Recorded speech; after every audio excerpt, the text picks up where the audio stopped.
révéler les légendes cachées, enfouies sous la surface de l'histoire. Il existe des récits que vous ne trouverez jamais dans les livres d'histoire, des souvenirs gravés dans le vent, murmurés par les arbres, hantant les nuits des îles de l'océan Indien. Des légendes qui refusent de s'effacer, nées de la douleur et du sang au cœur des plantations de sucre. Voici l'histoire que vous n'étiez jamais censé entendre. Le système esclavagiste n'a pas seulement brisé des corps, il a imprégné la terre elle-même. Chaque domaine sucrier, chaque habitation était un théâtre de cruauté. Et certains de ces acteurs n'ont jamais vraiment quitté la scène. À Maurice, de nombreuses demeures coloniales sont réputées hantées. La figure la plus récurrente est celle de la Dame Blanche. Souvent, la légende raconte l'histoire de la fille du maître, morte d'un chagrin d'amour interdit avec un esclave. Mais d'autres versions, plus sombres, parlent de l'esprit d'une esclave, jetée dans un puits après avoir subi les violences du maître. Son fantôme errerait, non par romance, mais en quête d'une justice qui ne lui a jamais été rendue. Et la nuit, dans le silence des champs, des habitants jurent encore entendre le cliquetis métallique et rythmé des chaînes, l'écho fantôme des esclaves rentrant du labeur ou menés au cachot. À La Réunion, la peur a un visage, celui de grand-mère Cale. On dit qu'elle hante les hauts, près du volcan. Sa légende est double, reflétant la fracture de la société esclavagiste. Pour certains, elle était une riche propriétaire terrienne, si cruelle qu'à sa mort, son âme fut condamnée à errer pour l'éternité. Pour d'autres, et c'est la version la plus poignante, elle était une esclave marronne, une fugitive qui, après avoir vu ses enfants tués, serait devenue folle de douleur et se serait réfugiée dans les montagnes. Son cri, que l'on confondrait avec celui d'un oiseau de mauvais augure, serait le hurlement sans fin de son chagrin. Grand-mère Cale, c'est à la fois le spectre du bourreau et celui de la victime. La nuit, dans le monde de l'esclavage, était le seul moment de répit, mais aussi le temps de toutes les peurs. Des peurs nourries par les contes africains et malgaches qui se sont transformés pour décrire la réalité de leur nouvelle prison. La figure du loup-garou, ou tout-garou en créole, est omniprésente. Mais ici, il n'a rien à voir avec la pleine lune.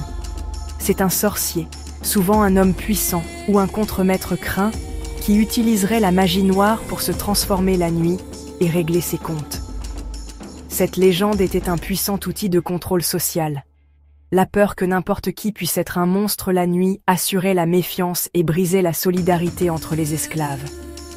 Le tisan, lui, est l'esprit malicieux des cannes à sucre. Il servait à effrayer les enfants pour les empêcher de s'aventurer dans les plantations où les dangers étaient de réels. Aux Seychelles, la créature la plus terrifiante est le Sungala. C'est un sorcier qui peut détacher son esprit de son corps pour voyager la nuit. Il s'introduit chez les gens pour voler leur énergie vitale, laissant ses victimes épuisées au réveil. Quelle meilleure métaphore de l'esclavage! Un système qui, chaque jour, vole littéralement la force vitale des individus pour le profit d'un autre. Le Sungala, c'est la personnification de l'exploitation. Mais il existait un sort pire encore que d'arriver à destination. C'était de ne jamais y parvenir. Dans le canal du Mozambique se trouve un piège de corail, un tombeau à ciel ouvert, l'île Europa. Elle n'a jamais été une terre de plantation. Elle était une fin. L'île est un cimetière de navires. Au fil des siècles, de nombreux bateaux s'y sont éventrés. Parmi eux, des navires négriers, chargés de bois d'ébène. La légende la plus tenace d'Europa est celle d'un de ces navires, jeté sur les récifs par une tempête.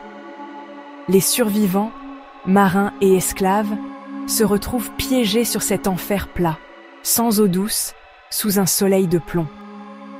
Les marins sont peut-être secourus. Les esclaves, eux, sont abandonnés.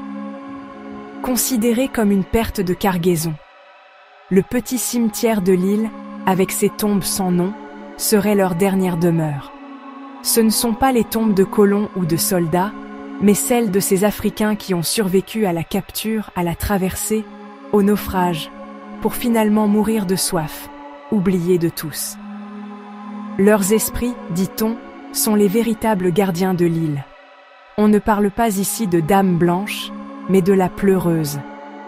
L'esprit d'une femme esclave qui aurait survécu au naufrage avec son enfant, pour le voir mourir de déshydratation dans ses bras quelques jours plus tard. Son esprit n'errerait pas dans une maison, mais le long de la mangrove, là où l'eau salée du lagon semble promettre la vie mais n'offre que la mort. Son gémissement serait le bruit du vent dans les palétuviers. Elle ne pleure pas un amour perdu, elle pleure la perte de son enfant, de sa terre natale et de son avenir volé. Elle est le symbole de la douleur la plus absolue, celle de la mère qui survit à tout, sauf à la perte de son enfant. Face à une réalité de servitude ou une mort certaine, il ne restait que le rêve. Le plus grand de ses rêves, le trésor de la Buse. Des tonnes d'or cachées quelque part sur ces îles. Pour un esclave qui ne possédait rien, cette histoire était un fantasme de renversement total. À Rodrigue, la légende est tout aussi tenace, notamment à l'Anse aux Anglais, où des générations ont creusé, espérant changer leur destin. C'est le miroir inversé de la légende d'Europa. Ici, le naufrage n'est pas une fin, mais le début d'une fortune cachée.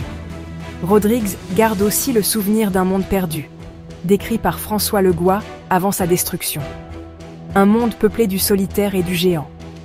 Cette nature vierge, exterminée par l'homme, est un écho du destin des peuples esclaves, arrachés à leur monde originel pour être conduits, eux aussi, vers l'extinction ou la transformation forcée. Mais la plus tragique des légendes n'est pas une fiction. C'est une histoire vraie. Au XXe siècle, l'histoire a bégayé. Pour installer une base militaire américaine sur l'île de Diego Garcia, on a déporté tout un peuple, les Chagossiens, descendants d'esclaves. Ils ont été arrachés à leur terre, comme leurs ancêtres. Aujourd'hui, leur archipel est devenu une légende pour leurs propres enfants, un paradis perdu, gardé par un secret militaire. C'est la répétition du péché originel de ces îles.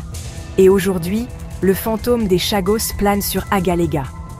Cette petite dépendance mauricienne voit s'implanter des infrastructures militaires étrangères. La légende qui s'écrit ici n'est pas celle d'un monstre, mais celle d'une menace bien réelle, la peur de devenir les prochains exilés. Grand-mère Cal, la pleureuse d'Europa, le trésor de la Buse, le paradis perdu des Chagos, ces légendes sont les cicatrices de l'histoire. Elles sont le code secret utilisé par des générations pour raconter l'indicible. Elles sont la preuve que même quand on essaie d'effacer un peuple, les histoires, elles, survivent. Elles hantent. Et elles nous rappellent que le passé n'est jamais vraiment mort. Il n'est même pas passé. Le virus de ces légendes, né de la matrice de l'esclavage et de la piraterie, ne s'est pas arrêté aux Mascareignes ou aux îles Éparses. Il a contaminé tout le bassin sud-ouest de l'océan Indien, chaque île adaptant ses récits à sa propre culture et à sa propre histoire. Si ces histoires vous touchent, soutenez notre travail. Abonnez-vous à CAF Maurice sur YouTube, Facebook et TikTok, réagissez, partagez et aidez-nous à continuer à explorer et à transmettre ces mémoires oubliées. Votre soutien fait vivre la recherche et les documentaires. Merci. Voici d'autres îles de la région dont le folklore résonne en écho direct avec les légendes que nous avons explorées. Madagascar n'était pas seulement une source d'esclaves pour les Mascareignes, c'était une civilisation complexe avec son propre panthéon de croyances qui ont ensuite été exportées et transformées. Ces légendes sont parmi les plus riches et les plus anciennes. Le culte des ancêtres, ou Razana, est le pilier de la culture malgache. Pour les esclaves déportés, cette connexion était leur seul lien avec une identité volée. Mais à Madagascar même, les ancêtres les plus puissants et les plus craints sont les Wazimba, les premiers habitants de l'île. On dit qu'ils étaient de petite taille et qu'ils ont été chassés des hauts plateaux. Aujourd'hui, ils sont devenus des esprits de la nature, des gardiens de la terre. Profaner leurs tombes ou leurs lieux sacrés, comme les arbres, les rochers ou les sources, attire un malheur immédiat. Cette croyance est l'écho d'une conquête, d'un peuple originel supplanté, un thème qui résonne profondément avec l'histoire de l'esclavage. Si la Buse est la star des chasseurs de trésors, l'île Sainte-Marie, ou Nosy-Boraha, au large de la côte est de Madagascar, était leur capitale. C'était une véritable utopie pirate à la fin du XVIIe siècle. Des pirates légendaires comme Thomas Tew, Henry Avery ou William Kidd y avaient établi leur base, se mariant à des femmes locales et créant une communauté métissée. La baie des Forbans abrite encore aujourd'hui ce qui est considéré comme le seul cimetière de pirates authentifié au monde, avec des tombes ornées de crânes et de tibias. Les légendes locales parlent de trésors immenses encore cachés dans les criques de l'île, protégés par les esprits des pirates et les malédictions vaudou. Le folklore malgache est peuplé de créatures uniques. Le Kalanoro est une sorte de lutin ou de gnome sauvage, petit, couvert de longs poils, qui vit dans les forêts et près des cours d'eau.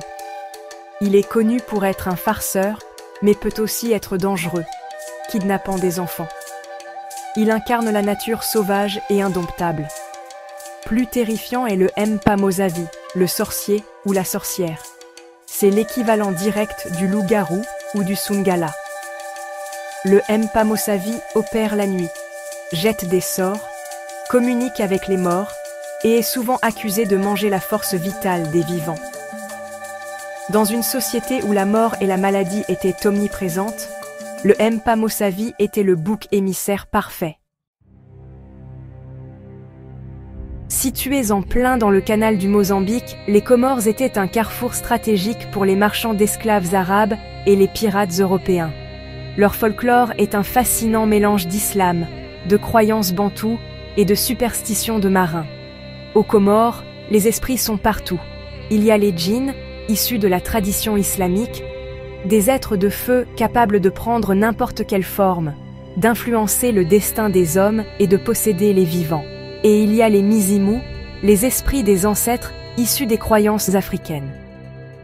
La vie quotidienne est un constant dialogue avec ces forces. On ne construit pas une maison sans faire des offrandes pour apaiser les esprits du lieu. Une maladie soudaine, une mauvaise pêche, un échec commercial, c'est l'œuvre d'un djinn offensé ou d'un ancêtre négligé. Pour les descendants d'esclaves, ces croyances étaient une façon de donner un sens à une souffrance qui, autrement, était insupportable. Les Comores n'étaient pas une colonie unifiée, mais une mosaïque de sultanats rivaux, constamment en guerre. Ces sultans s'allièrent parfois avec les pirates pour attaquer leurs voisins. L'île d'Anjouan en particulier était une escale notoire pour les pirates qui venaient s'approvisionner en eau et en nourriture. Les légendes parlent de princesses comoriennes tombant amoureuses de capitaines pirates, de trésors offerts en dot et de pactes de sang scellés dans le secret.